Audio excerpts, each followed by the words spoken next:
Hello and welcome back to Humanity, Facts and Mysteries. Modern life is built around pressure. Our hours are scheduled, our minutes are counted, time is divided, measured, optimized, and constantly monitored.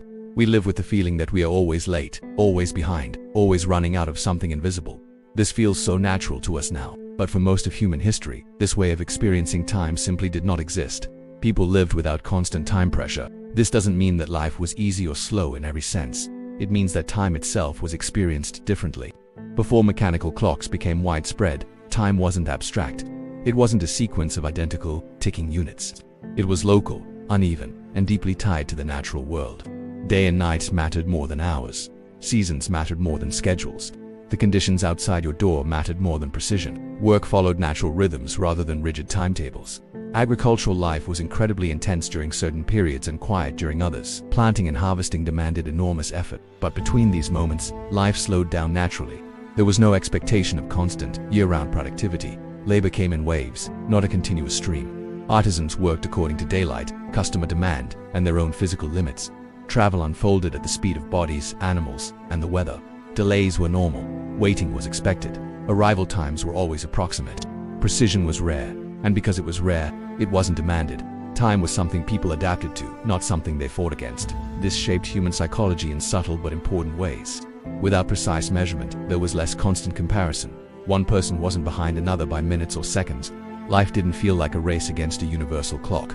Urgency existed, of course, but it was situational, not a permanent state of being. Religious and cultural systems reinforced this rhythm. Sacred days interrupted work. Festivals suspended ordinary routines.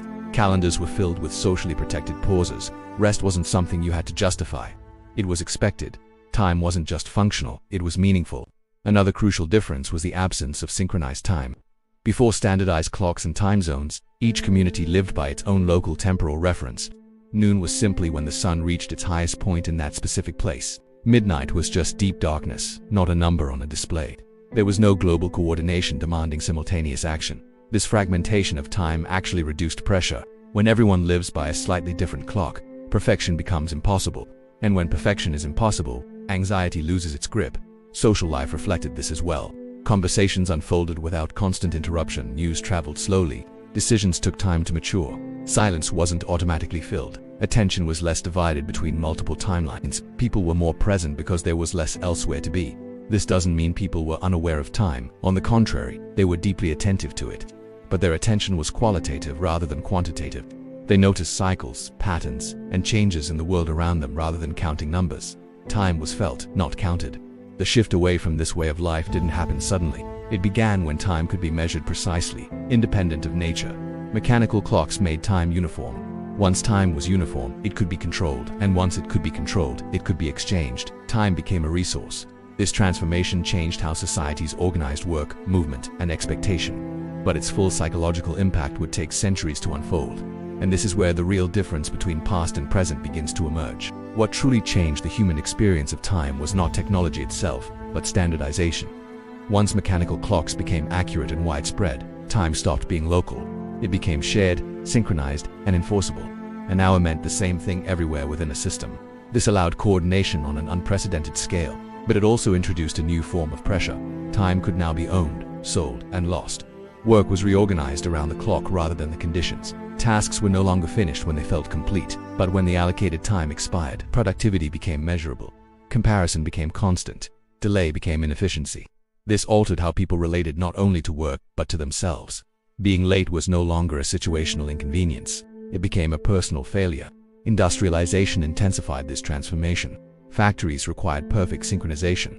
Trains required timetables. Cities required massive coordination. Life sped up not because people chose it to, but because the systems we built demanded it. Time pressure became structural. Even our rest was reshaped, leisure was scheduled. Breaks were timed. Recovery became something to optimize rather than to simply experience. The boundary between work and life blurred, because both were now governed by the same unforgiving clock. The psychological cost of this shift is often underestimated. Constant time pressure fragments our attention. It encourages multitasking. It creates a background sense of urgency even when nothing is immediately wrong. This is not a natural human state, it is a learned one. In societies without constant time pressure, stress certainly existed, but it was episodic. In modern societies, it's ambient, it's always there. Another important change was how the future was perceived. In pre-modern societies, the future was uncertain and seen as limited. People planned, of course, but they didn't expect perpetual year-on-year improvement. Life was cyclical. Good years and bad years were anticipated. This tempered expectations. Modern society, however, expects constant progress. When improvement becomes the norm, stagnation feels like failure. When speed becomes expected, slowness feels like falling behind. Time pressure is reinforced not only by our schedules, but by our very beliefs. This makes it a self-sustaining cycle. Technology didn't free us from time pressure, it amplified it. Faster communication increased expectations of an instant response. Greater efficiency often just increased the workload. Saving time often just resulted in filling that saved time with more tasks. The promise of more time rarely materialized. Looking back at societies that lived without constant time pressure isn't about nostalgia. It's about recognizing that our relationship with time is a system, one that could be organized differently. The past reminds us that this feeling of constant urgency is not an eternal human condition. It is historically produced. It emerged from specific choices, technologies, and economic structures. Understanding this opens up space for reflection. If time pressure isn't natural, then it can be questioned. If it's a system, it can be adjusted.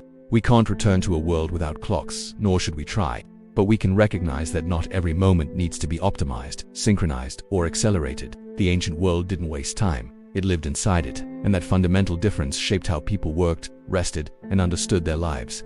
Which parts of modern life feel most dominated by time pressure to you? Share your thoughts in the comments below. Stay with humanity, facts, and mysteries.